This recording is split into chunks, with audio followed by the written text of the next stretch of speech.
SMP, SMA, bahkan di perguruan tinggi, tentunya bukan perkara yang asing, bukan perkara yang aneh ketika kita mempelajari, mendalami syariat Islam. Maka tidak ada salahnya bagi kita yang sudah, kalau dihitung-hitung itu ya lebih dari 10 tahun lah mungkin kita belajar agama itu.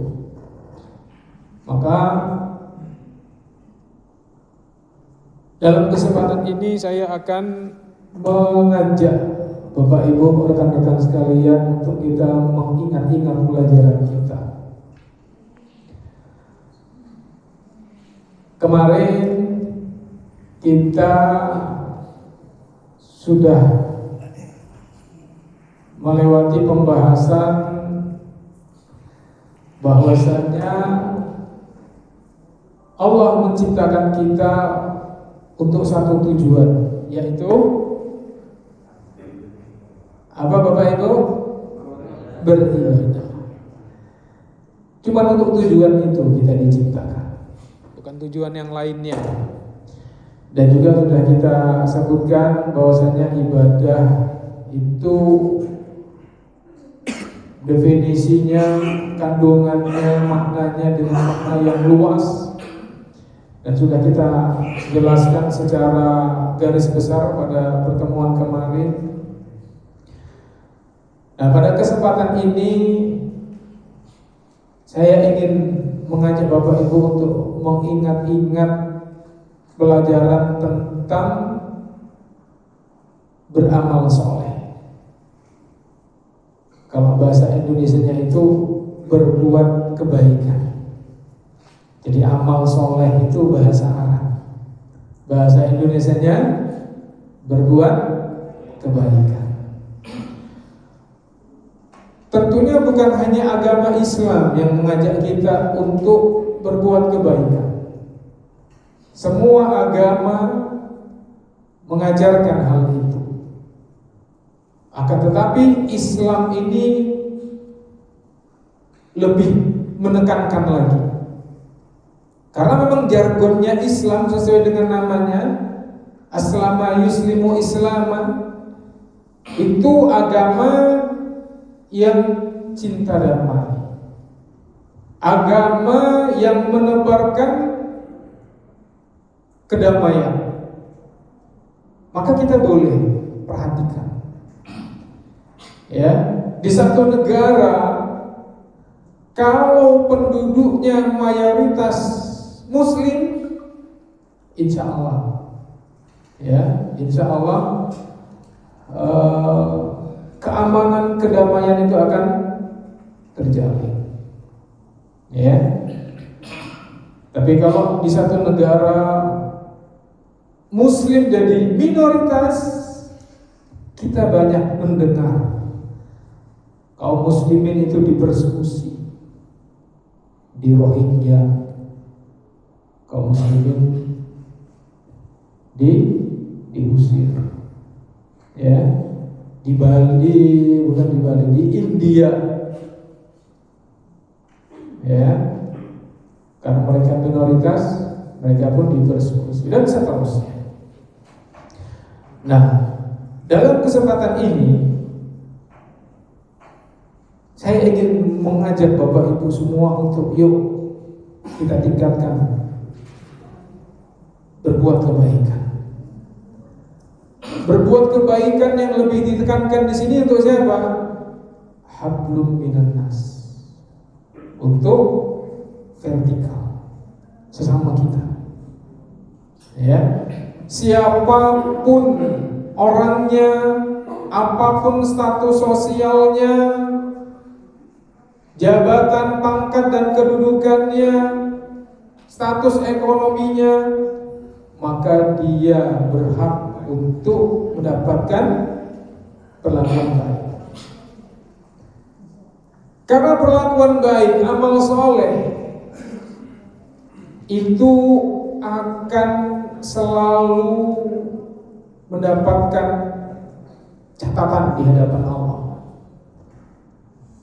Sekecil apapun seorang melakukan kebaikan, pasti Allah catat dan Allah ganjar. Sekecil apapun seorang itu melakukan kebaikan, pasti dia akan menuai hasilnya, baik di dunia terlebih di akhirat. Dan amal soleh inilah satu-satunya yang kita bawa untuk menghadap Allah Subhanahu wa Ta'ala. Kata Nabi SAW, ketika seorang muslim itu meninggal dunia, maka yang mengiringinya itu 3. Yang pertama, keluarganya, baik keluarga dekat ataupun keluarga jauh. Yang kedua, hartanya. Mungkin dia diantar oleh ambulan, mungkin dia diantar oleh iring-iringan kendaraan, mungkin dia ada upacara pelepasan, ya, mungkin kerandanya dihias, ada bunga-bunga, ada foto, ada lepasan tembakan. Itu semua bagian dari harta. Dan yang ketiga, amalnya. Kata Nabi SAW, yang 2 kembali, keluarga dan harta kembali, dia tidak menyertainya. Yang menyertainya hanya 1, amalnya. Maka amal inilah yang akan menyertai seorang sampai dia menghadap Allah Subhanahu wa Ta'ala. Maka amal soleh ini investasi terbaik untuk kita seorang muslim. Barang siapa yang menebar kebaikan, dia akan menuai. Barang siapa yang gemar melakukan kebaikan, maka sejatinya kebaikan itu kembali kepada dirinya. Man 'amila shalihan falinafsihi wa man asa'a fa'alaiha. Barang siapa yang melakukan kebaikan, pada hakikatnya dia melakukan kebaikan untuk dirinya sendiri. Dan barang siapa yang melakukan keburukan, sesungguhnya dia telah melakukan keburukan untuk dirinya sendiri. Jadi ketika kita melakukan kezaliman kepada orang lain, sejatinya kita sedang melakukan kezaliman kepada diri kita sendiri. Begitu juga dengan amal soleh dan kebaikan.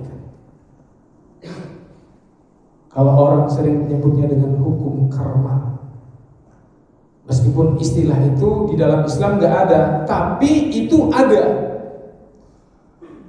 Nabi SAW pernah menyebutkan, kama tadinu tudan, al jaza'u min jinsil amal. Sebagaimana kamu berbuat, seperti itulah kamu akan menuai hasilnya. Balasan sesuai dengan perbuatan. Maka di dalam Islam, amal soleh ini sangat-sangat ditekankan. Dan di dalam Islam itu tidak berlaku yang namanya bengkek. Di hadapan Allah kelak, itu hanya amalan yang akan diperhitungkan, bukan bengkengan. Sampai Rasulullah SAW memberikan warning kepada putri kesayangan beliau. Siapa? Sayyidatu Fatimah Zahra, Siti Fatimah Az-Zahra. Beliau pernah memberikan warning kepada Fatimah. Ya Fatimah, sali min mali ma syi'ti fa inni la ughni anki syai'an yaumal qiyamah. Wahai Fatimah, kamu boleh meminta harta dari ayahmu di dunia. Kalau ayahmu bisa, akan ayahmu beri. Tapi kamu tidak bisa meminta sesuatu tentang urusan akhirat, karena aku tidak mampu menolongmu sedikit pun di akhirat kelak. Hadis ini diriwayatkan oleh Imam Bukhari dan Imam Muslim dalam sahihnya. dari Aisyah radhiyallahu taala anha. Dan hadis ini dikomentari oleh Al-Imam Ibnu Katsir bahwasanya seorang muslim itu yang bisa dia jadikan pegangan adalah amal soleh, bukan garis nasab keturunan, bukan dekeng, bukan orang-orang dekat. Buktinya apa? Rasulullah SAW menjelaskan itu. Ayahnya seorang nabi, seorang yang dijamin masuk surga. Beliau memberikan peringatan, aku tidak mampu menolongmu kalau kamu tidak beramal saleh. Bahkan kata Imam Ibnu Katsir, ini menjelaskan tentang bantahan syubhat bagi orang-orang yang mengklaim nanti kita kalau di akhirat bilang aja muridnya fulan, selesai. Gak ada, itu gak dikenal dalam Islam. Nanti kalau kamu ditanya sama malaikat mungkar nakir, man rabbuka wa man nabiyuka wa ma dinuka, siapa Rabbmu, apa agamamu, siapa nabimu, bagaimana kamu menjalankan syariat Islam ini? Jawab saja, keturunan atau saya ini muridnya si Mbah fulan, kiai fulan, wali fulan, ustadz fulan. Kan ada dalam Islam. Maka yang bisa menolong kita itu ya amalan kita. Jadi kita gak bermanfaat kalau kita gak beramal, meskipun kita menjadi muridnya seorang syekh.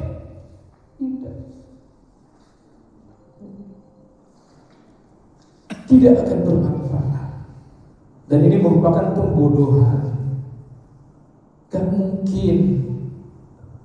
Ya, apalagi alam akhirat itu nggak bisa dimainin, beda dengan alam dunia. Kalau di dunia ini kita masih banyak pertimbangan, masih gak enak sama fulan, si fulan masih saudara saya, gak enak sama si A itu teman baik saya. Di akhirat nggak ada.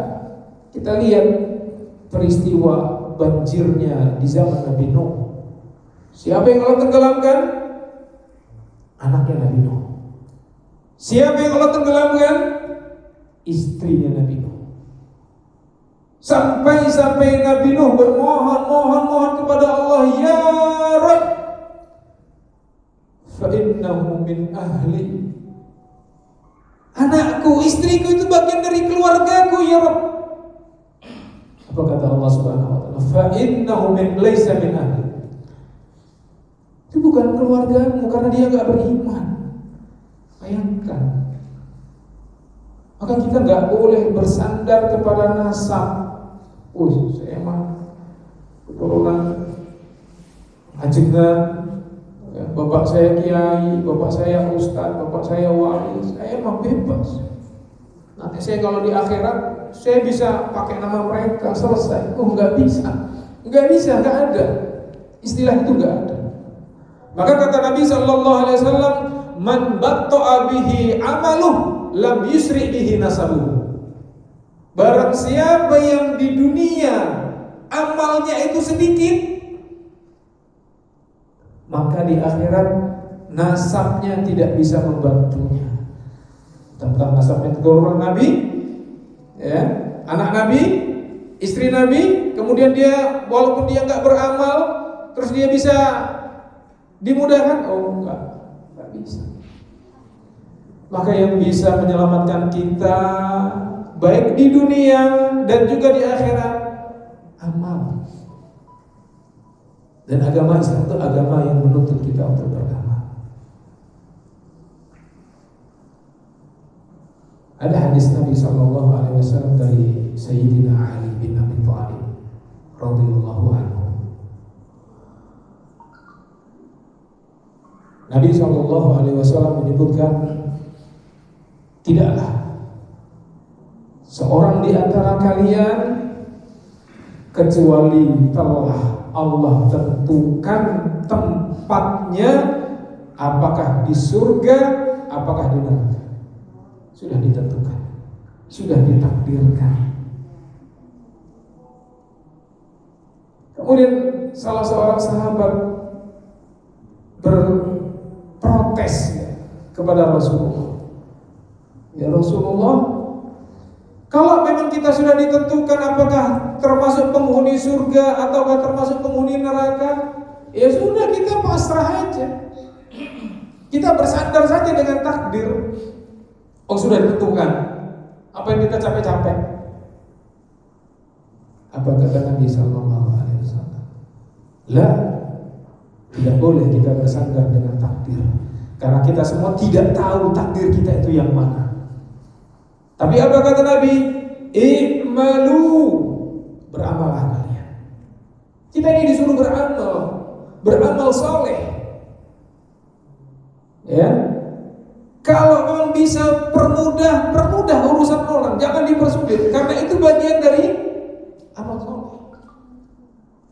Jangan dibalik. Kalau bisa dipersulit, ngapain dipermudah?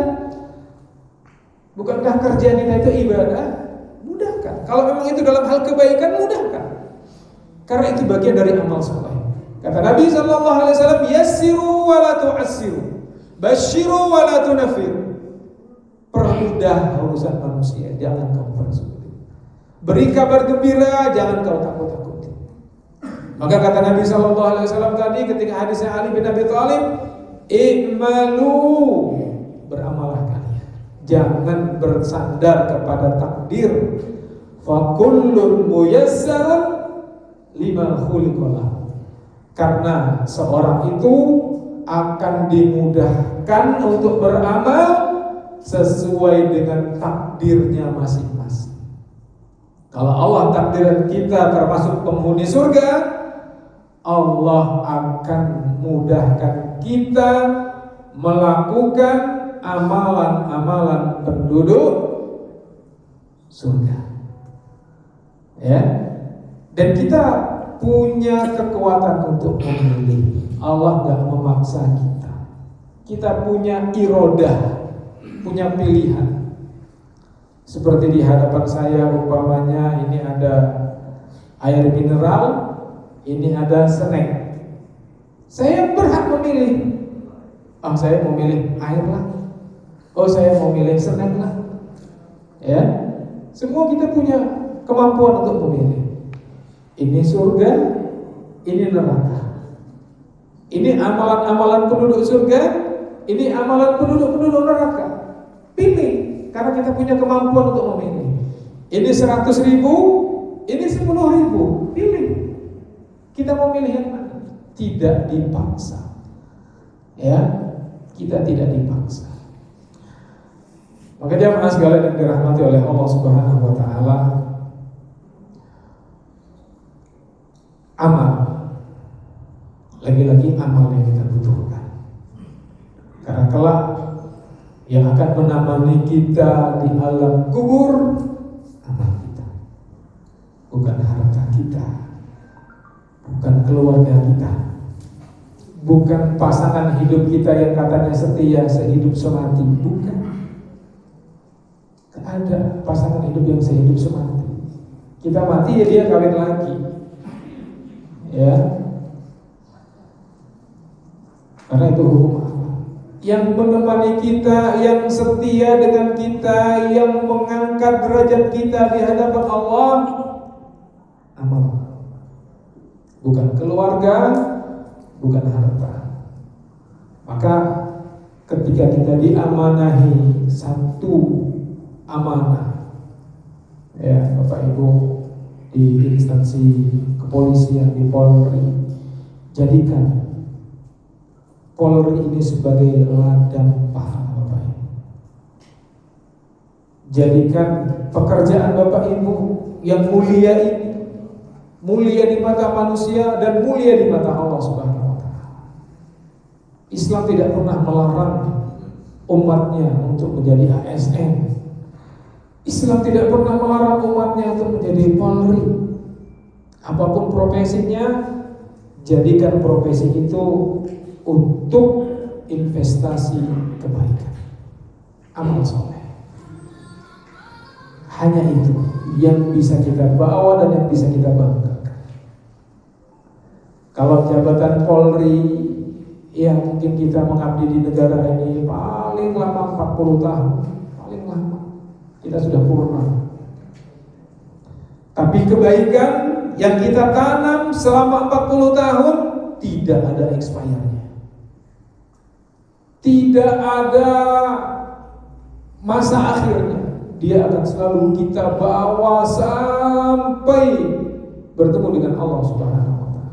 Maka jangan sampai yang 40 tahun ini kita sia-siakan, tidak kita gunakan untuk investasi amal soleh di akhirat, rugi. Tebarkan kebaikan, kita akan menuai kebaikan. Mungkin itu Bapak Ibu, teman-teman, rekan-rekan yang bisa kami sampaikan sebagai pengingat, karena memang pada hakikatnya materi ini sudah kita dapati ketika kita di TK, di SD, dan seterusnya. Tapi memang itulah manusia, mudah lalai, mudah lupa. Makanya Allah syariatkan kita untuk menghidupkan majelis zikir agar kita teringat kembali dengan materi-materi tersebut. Demikian, kurang lebihnya mohon maaf.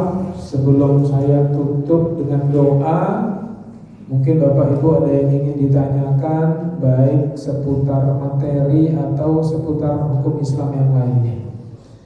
Silakan Bapak Ibu. Ya silakan. Mic-nya nggak sampai Pak. Mic-nya nggak sampai. Oke. Assalamualaikum warahmatullahi wabarakatuh. Saya tadi ikut dari awal. Yang materi yang disampaikan ini hanya amal yang nanti menyelamatkan kita, kan itu. Bagaimana dengan kaitan dengan hadis Rasulullah yang diriwayatkan oleh Muslim, bahwa manusia ini akan mati. Hanya 3 perkara yang tetap nyambung. Yang pertama amal jariah, ilmu yang bermanfaat, anak yang soleh yang mendoakan. Mohon izin, kira-kira bagaimana pencerahan ini? Terus yang kedua, hal baru. Kalau kita sudah beda surga dan neraka kan belum nyambung saya. Oh ini kalau surga kalau neraka, mohon izin mungkin kalau nggak ada waktu di hari ini bisa dilanjutkan di lain kesempatan. Tapi sedikit pencerahan itu. Iya. Terima kasih Pak. Ya, mohon maaf Pak siapa Pak? Pak Arsono. Pak? Pak Arsono. Pak Arsono, Masya Allah pertanyaan yang bagus ya. Tentang bagaimana mengkorelasikan antara amal soleh kita dengan hadis Nabi SAW. Jika seorang manusia itu wafat, terputus amalnya kecuali 3. Ya, yang pertama ilmu yang bermanfaat. Yang kedua, sedekah jariah. Yang ketiga, doa anak yang soleh. Saya akan jelaskan pelan-pelan. Jika kita mati, berarti amalan kita putus. Maksudnya putus itu apa? Kita sudah tidak bisa beramal. Betul kan? Betul. Makanya Nabi bilang kalau sudah mati, putus. Kita nggak bisa baca Quran, kita nggak bisa sholat, kita nggak bisa puasa, kita nggak bisa berbuat kebaikan karena sudah putus. Nah, ada 3 amalan meskipun kita sudah mati, tapi amalan itu nggak putus, tetap aja ngalir. Ya, meskipun kita sudah tidak bisa beramal. Apa amalan itu? Yang pertama tadi, ya, al-ilmu yuntafa'u bihi. Kamu punya ilmu yang bermanfaat, terus kamu ajarkan kepada muridmu, ya. Sama muridmu itu diamalkan, bahkan ditularkan, ya, disebar, di-share. Nah, meskipun kita sudah mati, ini terus akan mengalir, ya. Ilmu yang bermanfaat ini akan terus mengalir, meskipun kita sudah mati. Ya, yang kedua, amalan kedua, sedekah. Makanya di dalam Islam itu dipinta untuk memperbanyak sedekah. Ya, sedekah apa? Utamakan sedekah jariah. Sedekah jariah itu apa? Jariah itu artinya mengalir. Ya, tidaklah orang Arab mengatakan jariah kecuali untuk air yang mengalir di sungai. Namanya jariah. Al-ma yajri. Jadi air mengalir, makanya disebut sedekah jariah. Ya, jadi upayakan kita itu bisa mengagendakan setiap gajian ada yang kita keluarkan untuk kita sedekahkan. Umpama bangun masjid, pondok pesantren, ya, atau pembangunan asrama, pondok pesantren, atau membangun rumah para orang-orang miskin yang membutuhkan, atau menggali sumur untuk orang-orang yang membutuhkan. Ini jariah. Selagi itu dimanfaatkan, maka dia akan mengalir meskipun kita sudah mati. Ya. Makanya nanti kita akan bahas ada 10 kata Nabi SAW yang kalau kamu mati 10 poin ini akan terus mengalir. Ya, di antaranya apa? Kamu membangun masjid, kamu menggali sumur, ya, kemudian kamu mengairkan irigasi, kamu menanam tumbuhan yang tumbuhan nanti akan dimanfaatkan oleh orang banyak, ya, baik itu karena rimbunnya atau karena buahnya, dan seterusnya. Ada 10 poin. Dan yang terakhir apa? Al-waladu salih yad'ulahu. Anak yang soleh yang mendoakanmu. Kenapa Rasulullah membatasi anak yang soleh? Bukan istri yang solehah atau suami yang soleh, atau rekan-rekan kerja yang soleh dan solehah. Kenapa gak disebutkan dalam hadis itu? Karena pada umumnya ya, yang akan mengenang kita ketika kita sudah mati itu hanya anak yang soleh, yang selalu mendoakan Allahumma gfirli wali walidayya warhamhuma kama rabbayani shaghira. Itu hanya anak yang soleh. Kalau suami, kalau dia udah nikah lagi kadang dia lupa, maka nggak disebutkan di situ. Ya, istrinya sudah meninggal, dia nikah lagi lupa. Dia sudah fokus dengan keluarga baru. Begitu juga dengan istri, sama dia udah lupa. Dia udah fokus dengan keluarga barunya. Teman-teman ini mendoakan kalau diminta, tolong ya doakan saya. Itu pun kalau diminta. Kalau nggak diminta, ya enggak. Ya, enggak. Bapak pernah doakan saya? Enggak, saya nggak pernah minta. Begitu juga saya kan. Ya, kalau diminta, ya saya doakan. Kalau enggak, ya enggak. Ya. Tapi siapapun di kalangan kaum muslimin secara umum mendoakan almarhum, doanya sampai, Pak. Doanya sampai. Tapi kenapa Nabi SAW menyebutkan hanya doa anak yang soleh? Karena hanya anak yang soleh yang mau mendoakan orang tuanya setiap saat. Setiap saat. Habis sholat doa, ketika sujud doa, ya, ketika di waktu-waktu mustajab doa. Untuk siapa? Untuk orang tuanya. Ya, coba temannya. Oh, jangankan teman, Pak, ya. Kita punya saudara kandung, Pak. Pernah kita doakan saudara kandung seperti kita mendoakan orang tua kita? Enggak. Saya 3 bersaudara, juga enggak selalu mendoakan saudara-saudara saya. Paling kalau pas saya lagi umroh, karena saya kan sering ngawal jemaah umroh, tuh adik saya atau kakak saya nelpon, tolong doakan saya di depan Ka'bah. Baru saya doakan. Ya, itu yang satu darah. Jadi itu, Pak, mengkorelasikannya. Ya, kemudian yang kedua tadi, ya nanti kita akan jelaskan lebih detail dalam pembahasan takdir. Ya, rukun iman kan ada 6, Pak, ya. Iman kepada Allah, kepada Rasulnya, kepada malaikatnya, kepada kitabnya, kepada Rasulnya, kepada takdir. Nah, yang takdir ini kita kurang menyentuh, ya, kurang diperdalam, sehingga ya jujur aja kita masih terlalu awam tentang pembahasan masalah takdir ini. Tapi secara umum akidah Ahlussunnah wal Jamaah menetapkan bahwasanya takdir kita, ya, itu sudah Allah tetapkan 50.000 tahun sebelum Allah ciptakan langit dan bumi. Ya. Bukan hanya takdir kita, semua alam semesta, kejadian apa saja di alam semesta ini semuanya telah Allah konsep.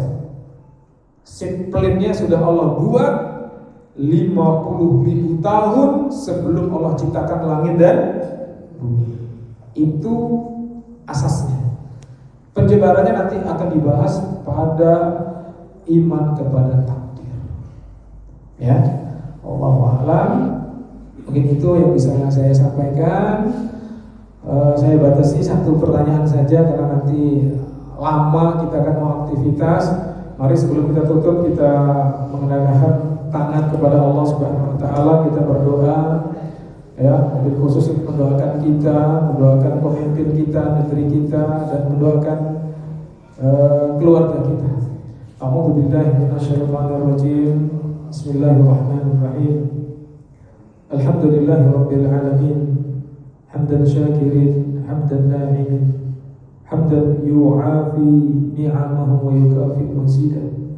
Ya Rabbana lakal hamdu kama yanbaghi li jalalikal 'azim wa 'azimi sultanik. Allahumma shalli ala sayyidina Muhammadin wa ala alihi wa sahbihi ajma'in. Rabbana zalamna anfusana wa in lam taghfir lana wa tarhamna lanakunanna minal khasirin. Allahumma arinal haqqa haqqan warzuqna ittiba'ah wa arinal batila batila warzuqna ijtinabah. Allahumma ighfir lana wa liwalidayna warhamhum kama rabbawna shighara. Rabbana aslih lana ulata umurina. Allahumma ishfi mardana washfi mardal muslimin. Allahumma ij'al baladana hadha baldatan tayyibatan wa rabbun ghafur. Allahumma inna nas'aluka al-huda wat-tuqa wal-'afafa wal-ghina. Rabbana atina fid dunya hasanah wa fil akhirati hasanah wa qina 'adzaban nar. Walhamdulillahi rabbil alamin. Demikian kurang lebihnya mohon maaf. Bila taufiq wal hidayah wal inayah wal 'afwu minkum. Wassalamualaikum warahmatullahi wabarakatuh.